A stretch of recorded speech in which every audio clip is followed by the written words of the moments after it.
Olá galera, boa noite, né? Boa tarde.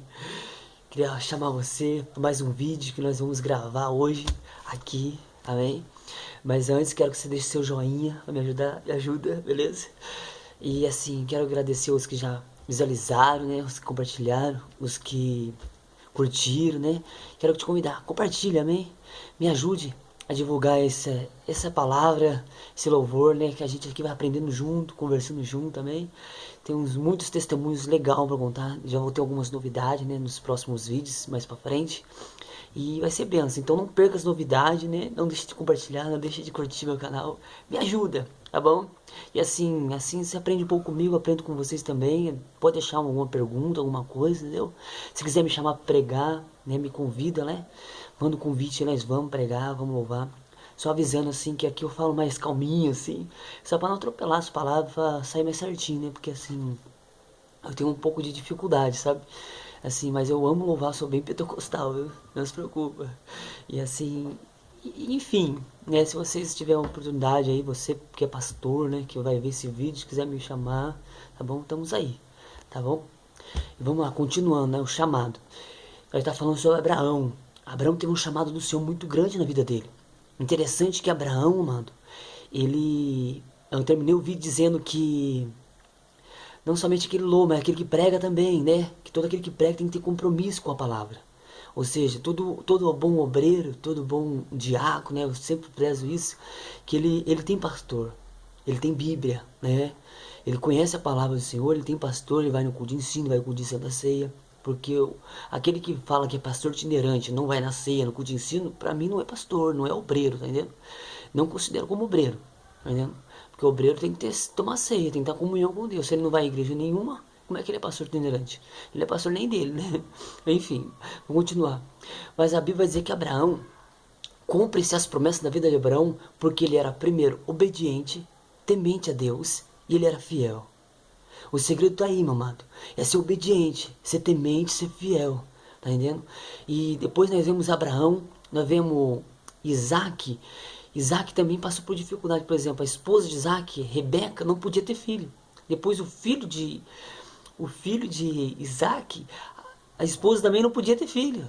Ou seja, tudo remando ao contrário para as promessas não se cumprir. Mas eles foram os mais conhecidos na Bíblia. Né? Se você ver, quando Deus chama, fala para alguém: olha, eu sou o Deus de Abraão, Isaac e Jacó. Ou seja, firmando e dizendo: olha, eu sou um Deus do passado, Deus presente e Deus futuro. Eu sou um Deus que faço presente na tua vida.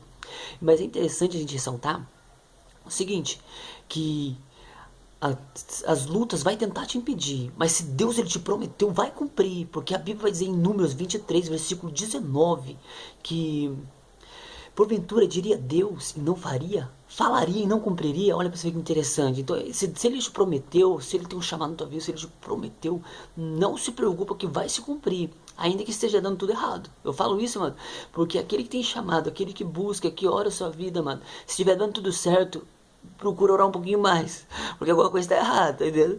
Então, é isso, meu amado. E a palavra vai dizer também no livro do Evangelho, né, de Lucas, capítulo 8, versículo 22, falando sobre a circunstância remando ao contrário. Jesus disse para os seus discípulos: olha, passamos para outra margem. Quando Jesus fala isso, passamos para outra margem, é porque do outro lado havia pessoas precisando ouvir a palavra. Havia pessoas precisando de cura, havia pessoas precisando de salvação, de libertação. Então o vento se levantou, a tempestade veio e veio tentar impedir dele chegar do outro lado. Só que tem um porém: Jesus estava no barco. A tempestade pode até se levantar na tua vida contra o teu chamado. Pessoas podem se levantar, um homem pode se levantar contra você dizendo que você não vai conseguir, apontar o dedo: você não vai conseguir, você não tem capacidade. Mas é interessante que quando Deus chama Jeremias, ele falou o quê? Senhor, eu não sei falar. Senhor, eu não tenho capacidade. Ele falou: eu te capacito, eu te honro, eu vou te honrar. Eu que vou te capacitar, não se preocupa, eu que vou falar na tua boca. Então, meu amado, se Deus te chamou, Ele que vai falar na tua boca, Ele que vai te honrar. A única coisa que vai fazer é se alimentar da palavra, beleza? Para que a gente venha deixar Deus nos usar, não é verdade? Interessante essa passagem, que o vento então se levanta. Oh, meu amado, o vento sempre vai se levantar. Uma coisa que eu disse para uma irmã essa semana, eu disse assim: olha, o vento bate forte só na casa que é forte. Porque Deus sabe até onde você suporta, até onde você aguenta. Porque se você não aguentasse, Deus não deixava o vento bater na tua casa, porque saberia que você não ia aguentar. Porque Deus ele está no controle. Jesus ele estava no barco. Olha que interessante. No meu chamado, amado, se não tiver o Senhor, meu amado, eu não vou chegar a lugar nenhum. Mas o interessante não é chegar a lugar nenhum. O importante não é as promessas se cumprir na minha vida. O mais importante que todas as promessas, o mais importante que tudo que ele me prometeu, o mais importante, amado, é ir morar no céu, é a salvação. E interessante que o vento veio e veio tentar impedir. O vento pode até tentar te impedir, mas se Deus está contigo, você vai chegar, você vai vencer. Porque Deus, ele é poderoso. Deus é poderoso, amado. Se assim as lutas elas vêm tentando nos impedir, nos frustrar, para que a gente venha perder o nosso foco. Abraão, quando recebe o filho, meu amado, foi a maior alegria da vida. Um homem com a idade dele recebeu um filho, amado, ganhou na Mega Sena. É Deus purinho na terra. Ou seja, quando eu vejo José, quando José é ali, tem um sonho, e depois os irmãos ficam com ciúme, lançam ele no buraco, como os irmãos conhecem a história. Ele dormiu aquela noite no buraco, a noite amanheceu, né? Nasceu o sol, mas não nasceu o sol da justiça ainda não. Nasceu o sol da perseguição, o sol da humilhação, o sol da vergonha. E assim ele pega, ele vende para os mercadores, que ele vai em direção ao Egito, e lá ele é comprado e vai em direção ao Egito, vai para a casa de Potifar, como os irmãos conhecem a história.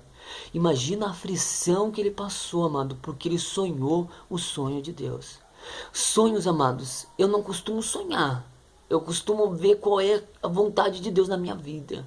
Sim, sonhos você pode até ter, mas que sejam os sonhos do Senhor, para que eu não venhamos se frustrar. Porque às vezes nós sonhamos com tanta coisa, às vezes Deus não está naquele sonho que a gente está sonhando. Então a gente tem que procurar ver qual é a vontade do Senhor na nossa vida.